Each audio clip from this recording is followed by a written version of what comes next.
Hello and welcome to my research project.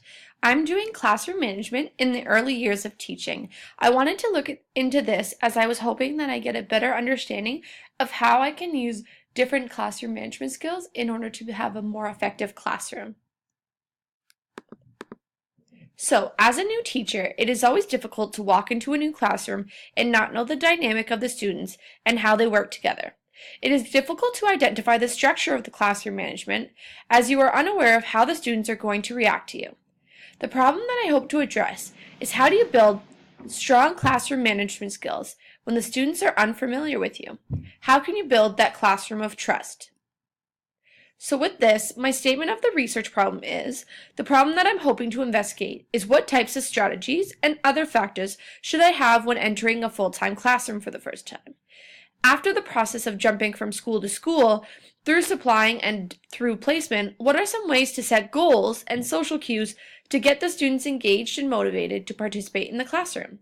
So, as mentioned in a study by Rupert and Woodcock in 2010, there were journalists that surveyed 336 Canadian pre-service teachers and asked about their confidence in various strategies. What they found actually was that the teachers had little confidence in their strategies and wanted to improve overall. So if there is a poor lack of communication skills and a lack of classroom management, it can make it for a very chaotic year. This can also affect the learning of the students and the overall development of the teacher. So when there is intimidation of the students to the teacher or vice versa, when the teacher is intimidated by the students, little trust between the teacher and the students will be made, and that can generally turn into ignoring or aggressive behavior and so on and so forth. It also can make it difficult to develop a strong classroom community. So from this, I want to investigate ways to start the year off strong and build that communication with the students. Some research questions that I hope to look at are what strategies can be used in order to promote strong primary junior classroom management. I want to specifically look at primary and junior because that is where the area in which I'm going to teach, hopefully. So I want to make sure that I'm targeting the students that I am with. Number 2, what are some ideas behind building a classroom of trust on the first day in a school? Or in a new classroom, sorry. So I want to make sure that I'm understanding how to get that trust and get that respect from the students, as well as get the students to see how much responsibility and trust that I have in them. And finally, the third question is, what can the teacher and the students create as social cues in order to create an effective primary classroom? So I want to make sure that I'm able to create those verbal, nonverbal, different social cues to promote a more positive environment.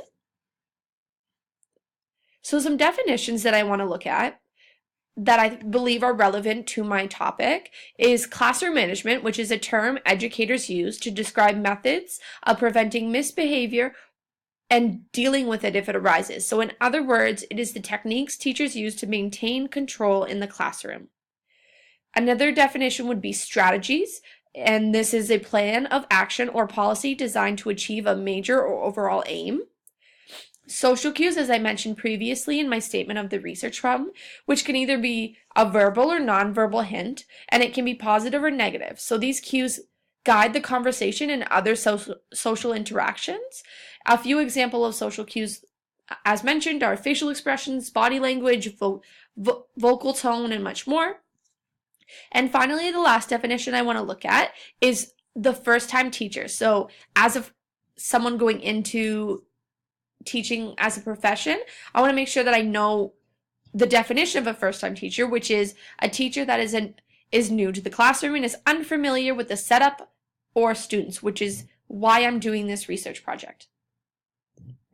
So now, within the next couple of slides, I described my literature annotated bibliography. At the end of these 3 slides, there is a literature summary that I will focus more on, but I just want to emphasize that I had 3 different articles. The first one is The Effective Classroom Management at the Beginning of the School Year by E.T. Emmer and C.M. Everson and L.M. Anderson. The second article is by Raymond Lewis, and it's called The Classroom Discipline and Student Responsibility, so from a student's point of view. And the finally is one that I actually had previously. in one of my slides, and it's by A. Rupert and S. Woodcock, and it's the success and near misses of the pre-service teachers' use in confidence and success in various classroom management strategies. So within this, I included my literature summary in here as per request as my professor, and then I just wanted to talk about, so this literature summary will target 3 different sources that focus on classroom management from a variety of perceptions.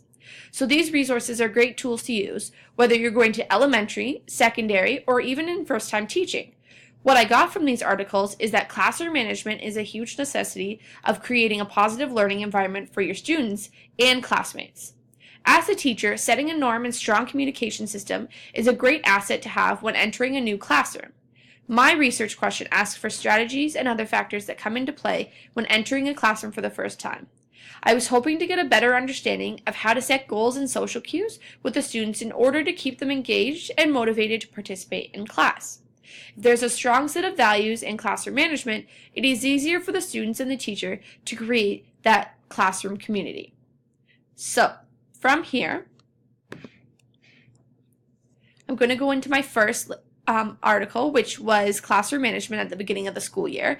So this article kind of provided me with the ideas of strong impressions and what to do with the different outbursts of students or meeting the students' concerns. It actually targeted a grade 3 class in specific, which is great as this is kind of the grade area that I'm hoping to teach in the future, and these tools and ideas that I got from this article are great assets to my future. I want to be able to further my knowledge on the ideas of behavior management and how to look out for those social cues that students may be giving me when they are struggling to focus. And overall, this is just a this article was developing a strong connection with the students through communication and giving them the opportunity of that growth mindset, and developing their needs.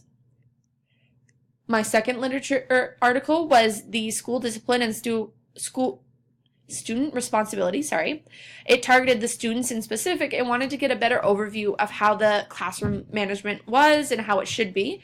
It discussed how student responsibility can correspond with student discipline as it provides the students with a better learning environment and better eye on communication and safety in the classroom. They researched at both actually an elementary and a high school level, which I thought was important to get the different perceptions of the younger and the older students. And in comparison to my previous article, this provides future teachers with the opportunity to explore the student side of the classroom management, whereas the first article was kind of going through the teacher's lens and targets how the teacher can create a more positive environment for the students. This one kind of focuses more on how the students can use these responsibilities and these regulations in order to make it a more positive environment for them.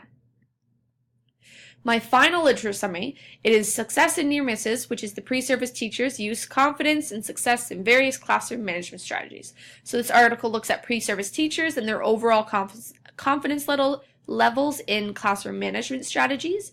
I really enjoyed this article as it provided a better sense of what it may be like as an occasional teacher and how to incorporate different management skills when walking into a new classroom each day. So within the article, there is a chart that breaks down a variety of classroom management strategies, such as establishing and maintaining regular routines, establishing and maintaining classroom rules, rewards as it might exist as a token, and then ignoring the inappropriate behaviors that occur. So this chart would be very beneficial for any teacher as it provides a better sense of the different things that you have to look for when stepping into a classroom. And it gives me the opportunity to build that classroom structure and build that confidence in myself that I can make those positive learning environments. So to go into my research action plan now, I looked at these data sources. So what are your data sources and why did I select these? First is online journals. So the reason why I chose the online journals is because these articles provide me with the different perceptions of other teachers and their students and the ideas of what they felt was the most successful. So this could be used as a stepping stone for my research as it gives me ideas on what others have tried. Another area would be anecdotal notes, which is the anecdotal notes are especially important within my data sources as it is a way for me to take notes on the different classroom management skills that work from a perception of students within my class as well as my other colleagues. So having these notes can be beneficial with what I use them for in the future and how I can use these different strategies and techniques when I see the success of them in my classroom. And finally, A student reflection on the classroom management strategies. So the final student reflections open my eyes to the ideas that come from the students and how they think that these strategies are affecting them. So it builds a better understanding of classroom management for the students and gives the students the opportunity to reflect and make connections on their feelings within the classroom environment. In the sense of triangulation, validity, and reliability, I saw that the 3 types of data sources that I used in my research all hold some type of value in the study and are great representations of what the importance of classroom management is. So, as I said before, my sources are online journals, anecdotal notes of the students and colleagues, and student reflections. So in the perception of validity, student reflections and anecdotal notes hold value and truthfulness towards what is seen as the purpose of my study. So student reflections review what different classroom management strategies work versus what purpose is held within these different strategies. And then the anecdotal notes provides a detailed understanding of the control of the behavior, the social cues, and other factors that work as a whole within the classroom. So taking in these notes are helpful and useful for the class because they can improve a new teacher's overall discipline and routine within the classroom setting. In addition, I find that it's important to remember as a teacher that getting the student's opinion on the dynamic of the classroom is especially important, as it is them who are being taught and you should be following a particular routine. So having the students reflect on their perceptions of classroom management can only provide the teacher with the right tools into what is effective, what is efficient, versus what needs to be changed or modified to create success in the classroom. This makes a clear indication for the teacher with the reliability of the source and gives them a large insight into how to implement new ideas into the classroom, whether it's physical, verbal, or mentally. In addition to these resources, online journals are the initial stepping stone to building ideas and perceptions and are used with confidence in the validity and reliability of each read. So these types of articles give you a variety of different ideas and may change your opinion on certain management areas. So overall, it has built up an image of my positive classroom environment and really demonstrated the high level of thinking that goes into my research. So from this, all 3 sources provide a strong foundation to what is essential within my study. So the participants in my study, they're going to be the students as well as other colleagues. So I'm going to have interviews within a classroom setting and the implementation of different strategies within a classroom setting in order to get an idea of what strategies could be effective. So I'm going to begin at the beginning of the year or even maybe in the summer before school so that it gives me that opportunity to develop different strategies that I can use, and then as soon as the students walk in on the first day, they are able to see what kind of classroom routines and acts that we're going to possess. So during the process of the school year, the strategies then will be reevaluated and we can see what was being implemented, what worked, what didn't work, and create some success criteria around that. And finally, just around the Christmas break time, what I'll do is I'll get the students to reflect on how they feel about the classroom setting and how they think it could be more successful within the classroom. So the teacher and the students can build the criteria together and create a positive learning environment. So my ethical considerations, through the reflections and assessments of the classroom management, the students can be protected through privacy and confidentiality, and all results of the information can be hidden using a variety of different strategies such as removing the student's name if it needs to be published or not publishing any information and just making a group chart to build classroom inclusion or many more. So in addition, the information given by the students will not be shown to other teachers, and the teachers will also have the privacy of expressing their own ideas on classroom management. So the more the students and the teachers feel comfortable with their reflections, the better the classroom environment will be, and the more they might want to publicly display their reflections and their ideas. Here's just a timeline chart. I have my types of data, which is the collection of data and notes from other colleagues, like I said, would be in August and October.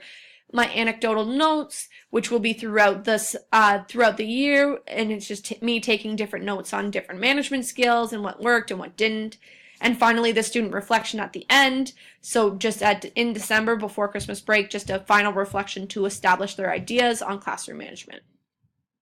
So through my process of research, building my research plan, I believe that the study will definitely support my knowledge of teaching because it gives me the opportunity to do my own homework and allows me to experiment with different classroom management skills.